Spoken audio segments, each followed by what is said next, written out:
All right, all right. Hello, everyone, and welcome to the Blackrock review for WarCraft Rumble.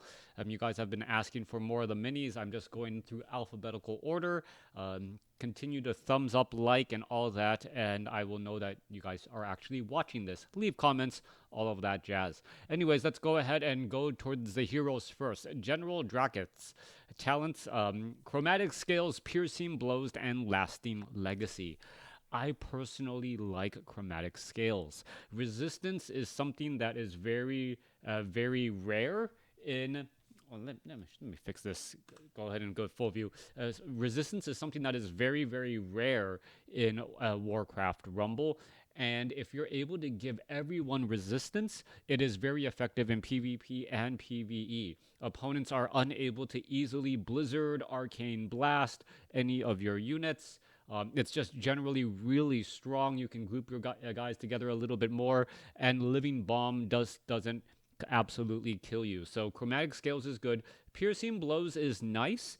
Attacks peer through enemies in a line, but if you're looking for that, then well, why wouldn't you just go for the Tauren? Anyway, the Tauren Chieftain on the Orc side, more on him later. I forget what he's called exactly, his proper noun name, but you guys know who I'm talking about. Lasting Legacy.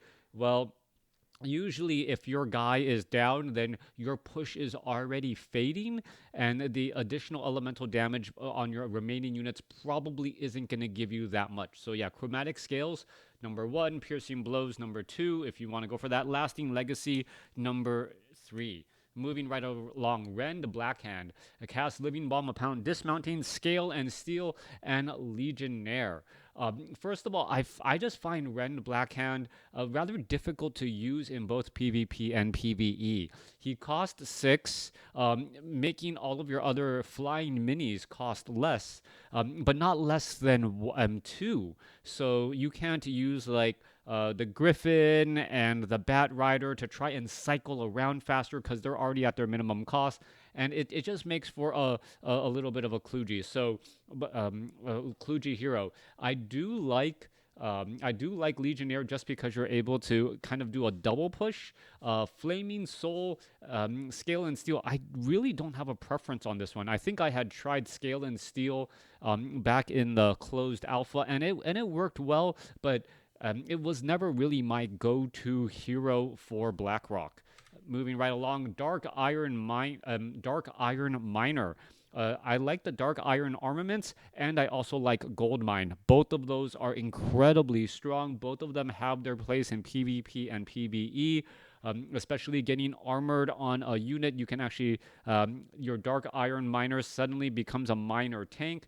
The Gold Mine being able to drop proximity mines, particularly effective in PvP, being able to lay out mines next to that gold node, making it difficult for your opponent's kobold to be able to clear it. So yeah, Dark Iron Miner armaments for PvE. PvP, I like Gold Mine. Moving right along, Blackrock Pyromancer. Pyroblast, Conflagrate, or Blaze of Glory. I personally like Conflagrate. Splash air damage is already very powerful. The area of effect already seems really large sometimes, especially when you're hitting towers. Anything standing next to the tower suddenly also takes some of that splash damage. And if you're able to double that effect, well, you're able to clear things out very easily. Pyroblast, dealing triple damage on the first attack, also works out well. Blaze of Glory, normally damage and burn enemies. That Blaze of Glory at the end, also effective. I would probably go Conflagrate or Blaze of Glory. Pyroblast, make sure that your very first attack deals triple damage, but it's easier to play around it by throwing down an unbound minion, or sometimes your opponent may even drop a safe pilot on your Blackrock Pyromancer, an easy target, and you lose that talent completely. So probably Conflagrate or Blaze of Glory. Conflagrate, very effective in PvE. Blaze of Glory, more effective in PvP. That burn damage over time, pretty effective. Drake, periodically summon a Whelp Egg, Roost, or Engulfing Flames. I would choose either Mother Drake or Engulfing Flames. Mother Drake, very effective in PvE. You're able to drop down little Whelp Eggs and slow down a lane. Meanwhile, Engulfing Flames, damaging enemy, burns them, so they take a little bit of damage over time. So that little bit of extra damage over time does add up quite a bit. Both are strong options. Roost, well, I personally don't like Roost. I often want to be able to push with my Drakes, but that's just personally me. Also, Roost only works well when the PvP tower is already not AoE. Maybe Roost will be worthwhile once we move away from these stupid rocket towers that were currently still in rotation. Firehammer, Molten Metal, Blazing Speed, and Heightened Rage. I personally like Heightened Rage. Being able to level up once every time you reach full Fury, you're able to just get stronger and stronger. So when you have a large push from the very back, you can often gain 2 to 3 levels, maybe even 4 with that Heightened Rage, and suddenly that Firehammer is just dealing significantly more damage than you initially expected. Remember, every level is a 10% increase in damage and in hit points, and since it is it continues to grow like that, compound interest. Every 7 levels, essentially, you are doubling your effect. So 7 levels, you're twice as effective as you were. If you ever get to 7 levels, if you do that, you're just pretty much winning more. Moving right along, Flamewalker. So Backdraft or Heat Stroke. Well, first of all, Flamewalker, this is one of those situations where all 3 talents are great. They are all absolutely great, and how you on how you equip your talent will change how you use it. Now, with that said, which one do I like the most? I have one difficult PvE contest with Backdraft, as that attack just gets larger and larger, and it goes further back, especially against people who play with large tanks in the front. Suddenly, your Flamewalker is able to reach very far back behind that front tank, and large amounts of damage is being dealt. However, Heat Stroke and Engulf are both very effective as well. Just realize which one you have and play accordingly. Heat Stroke is very effective if you're able to combine it with another Frost ability. It doesn't feel like, I'll probably make a video on this, but it doesn't feel like Blizzard really knows how to make PvP yet. Daze plus Cold plus Stun, all of those effects together, and units just become a walking standstill, or a walking dead type of unit, and just take tons of damage without actually attacking. So if you can double up Daze and Frost, or Daze and Stun and then Daze again, it does work out very well, and I do highly recommend it in your PvP and PvE endeavors. Living Bomb, Blast Radius, also burn enemies within 10. Chain Reaction, splash damage inflicts Living Bomb, and affected enemies are dazed. I personally liked, if Chain Reaction actually worked the way the talent describes it, it feels like it should be super good, right? So you splash damage, and then anything that doesn't die gets Living Bombed again. I don't actually see that playing out in my PvE campaign. With that said, it feels like Burden of Fate is probably better. You're able to cast it on a large army, and they're gonna walk a little bit slower, be dazed, and then you're able to attack. But you need to have units nearby, something that it's difficult for Living Bomb.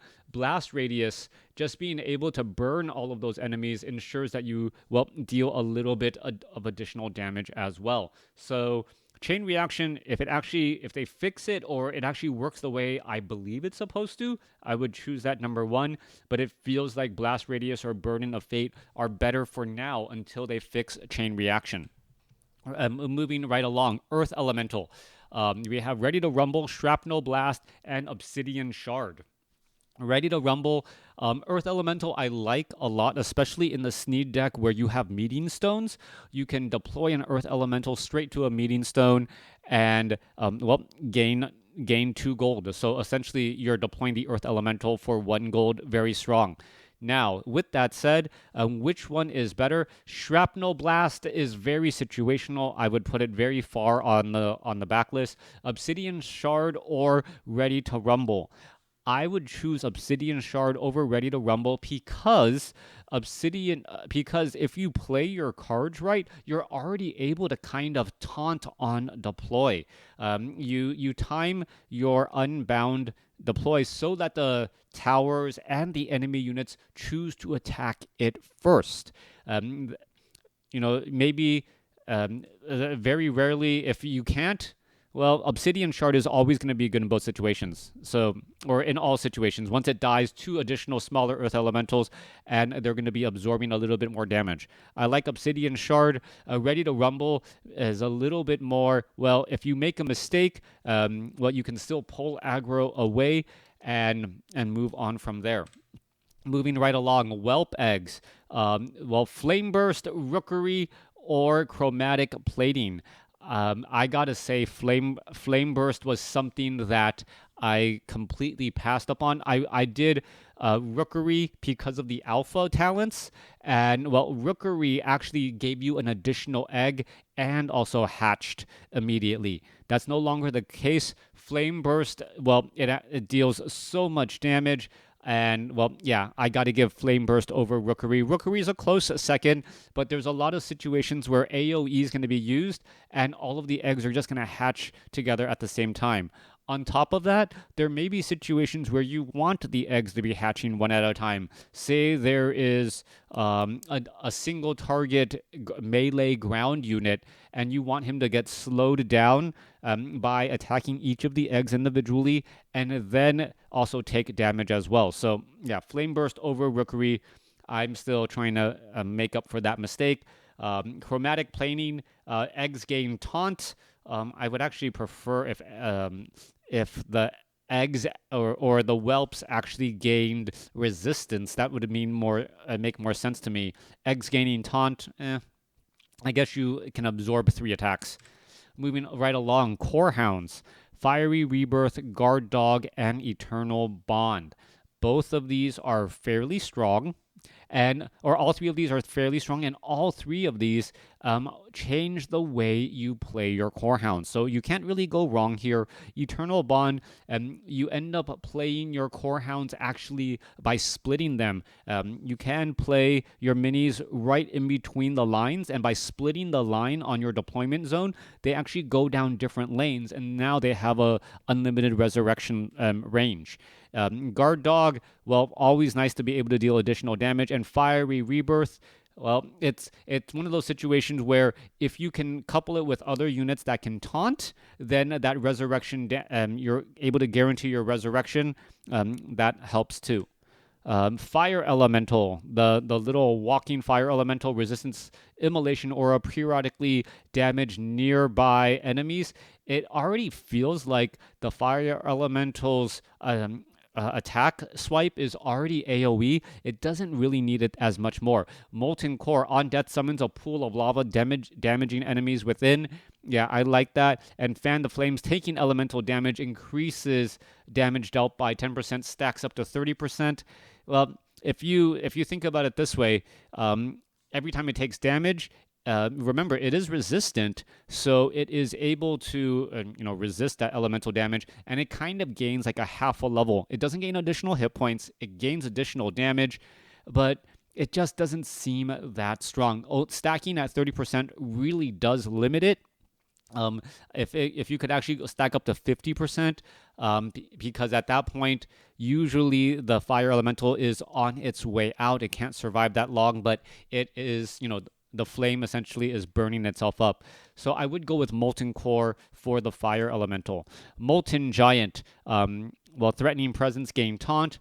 Blood of the Mountain, on death explodes, damaging nearby enemies, and then bolster heal when destroying a tower. I would go with threatening presence, because of the Molten Giant and how slow it walks out across the battlefield, you often want the Molten Giant to then take the aggro away from those other units as it's moving forward. It does work out well. Blood of the Mountain, well, one of those situations where when you place the Molten Giant next to your tower, you can have it deal good AoE damage to everything nearby. Also good bolster. Well, not so much. You're normally well, you can't always guarantee that you're going to be destroying towers with the Molten Giant, and there's other better ways to heal. Smoke Bomb. All right, so Smoke Bomb, Band of Thieves, Through the Shadows, or Strangers in the Night. Band of Thieves all the way. Strangers in the Night, you don't really want. Through the Shadows of you don't necessarily want your units walking that much faster unless you're really trying to rush. Band of Thieves works really well with the Defias Bandits and other things that have ambush. If you're able to get higher levels, if you're able to get stuns off footmen with the shield bash, I'm looking at you as well, you're able to deal large amounts of damage and also stun out your opponent. Band of Thieves, being able to give your Defias Bandits another reset on that cheap shot to stun, and then also leveling it up does work out well. So Band of Thieves, Smoke Bomb. And then that is it. So this moves on into Orc. Let me know what you guys thought about my breakdown. If you guys have different talents or considered things that I forgot, definitely leave them in the comments below. Thanks for watching. Thanks for listening.